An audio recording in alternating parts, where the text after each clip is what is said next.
તો મિત્રો અત્યારે આપણે બાંધવાની છે આ મધાની મોટર, એટલે કે છાશની મોટર.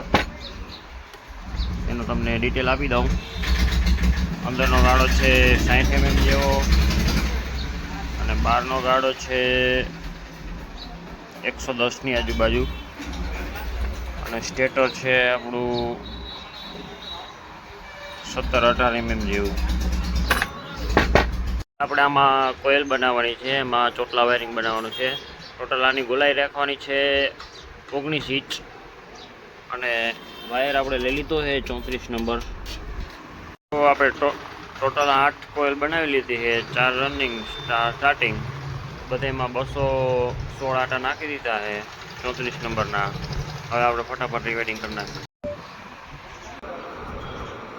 મિત્રો 1 થી 4 માં 1 રાઉન્ડ અને 1 થી 6 માં 2 રાઉન્ડ મારવાના.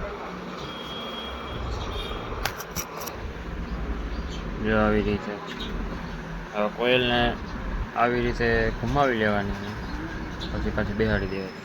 તો મિત્રો 8 કોઇલ બેહાડી દીધી છે, 4 સ્ટાર્ટિંગ 4 રનિંગ. આપણે કમ્પ્લીટ છાશની મોટર બાંધી નાખી.